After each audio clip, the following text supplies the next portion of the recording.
Hi, I'm Dr. Phillip Imholte, Family Medicine Physician at Grand Itasca. To prevent further overwhelming our healthcare system, we encourage you to stay home and enjoy Thanksgiving with your immediate family only.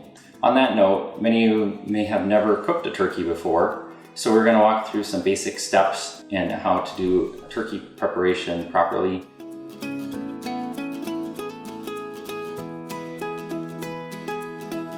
I have purchased my turkey from the grocery store, still in its original packaging. You want to plan a few days ahead. It takes about 3 days to defrost the turkey in your refrigerator. And if you didn't plan that much time, there is a way to defrost it in a cold water bath. There is also clear package directions on how to do so. So I strongly encourage planning ahead. Okay, so as you can see, I have a towel here, and the purpose for that was to catch any liquid runoff that when the turkey was in my refrigerator or sitting on the countertop. If you have a nick in the packaging, you will end up with a big mess in your refrigerator. So take it from my past experience, having something to catch any kind of liquid is a good idea. You could also certainly use a cookie sheet. Okay, so I have a kitchen shears. Certainly any kind of scissors would suffice, and you can clear the packaging. Get rid of our outer netting first. And as you can see, the turkey comes in a brine solution, which is what could run all over your refrigerator. And so you'll see some recipes on the internet about how to prepare a turkey brine.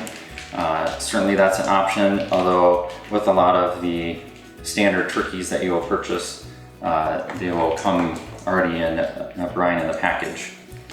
Carefully get it out, and I will dispose of liquids. So again, you would remove the neck.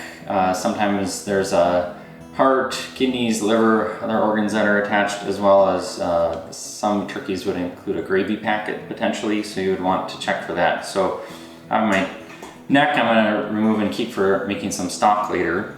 And then again, this is the leg and the clamp end, so if you're feeling, you could feel something kind of funny, and certainly I would check, be careful, there could be some sharper bones, but I would check that there's not other pieces remaining. And then generally you should be able to reach under this flap of skin and discover other organ parts that can be removed from the package and used or discarded.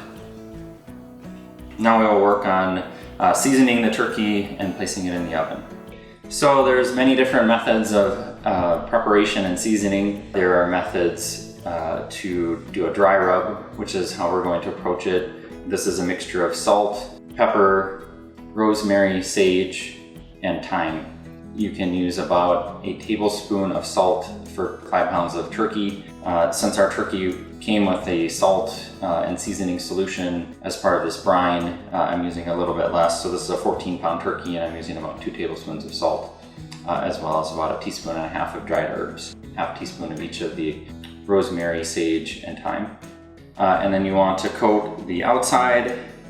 You can certainly consider freeing space and working under the skin, both from the neck side as well as the leg side. But you can reach up and work your way under the breast meat, and then you want to season the inside of the cavity. One other way to include more flavor in your turkey is to include some aromatic compounds in the cavity of the turkey. So certainly fresh herbs could be used, like sprigs of thyme or rosemary. Other methods include adding onion on the inside. You can use something like half of an apple or a portion of lemon. All right, so we have the aromatics included in the inside of the cavity, and the turkey is ready for the oven. There is a method of cooking it upside down to ensure more flavorful breast meat, and that could include cooking it the entire time upside down, or about an hour through trying to flip a hot turkey. So we're going to go ahead the traditional way with no flipping. Okay, so we'll plan about 4 hours from now taking the turkey out. Certainly you could consider basting partway through I would check and make sure the skin has not become too dried out or crisp, in which case you will need to include some aluminum foil over the top. Okay, we'll check on our turkey to be complete, and the little thermometer gauge is popped up, so it's time for it to come out.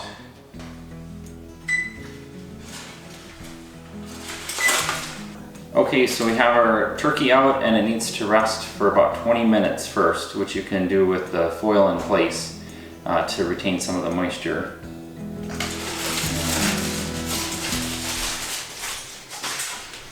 All right, our turkey's done, and so we'll work on carving. So first, we remove the plastic piece so we can free the legs. And then it's helpful to think about the anatomy, for me, of the turkey. So where does it flex and move, and where can we cut? But as you can see, we have a flex here at a joint, so we'll cut through the skin, and then we can check on where the area moves. And so you could certainly segment the drumstick here, but the other way is to just clear the whole thigh first. And we would get the whole portion off.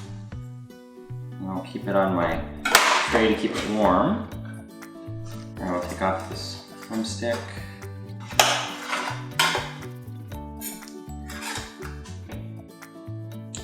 And then the remaining portion of the wing.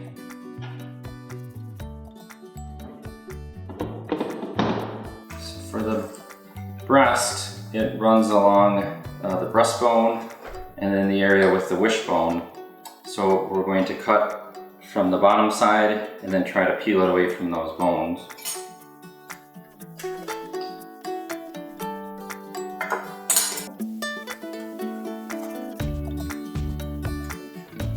And you'll feel the knife as it goes along the bone.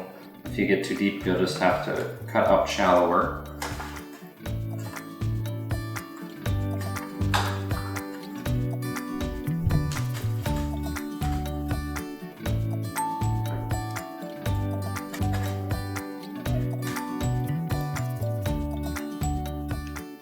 So we have a turkey breast. Cut down to the breastbone and then track along.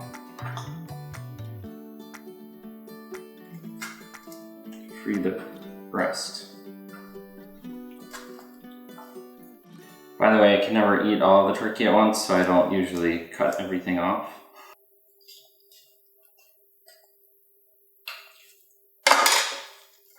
And down to the bone. Okay, so we can cut the breast meat. So the longer portion generally has the grain, and so to cut across the grain and sometimes at a diagonal to make for better appearance. It helps to have a sharp knife. Otherwise you shred the meat.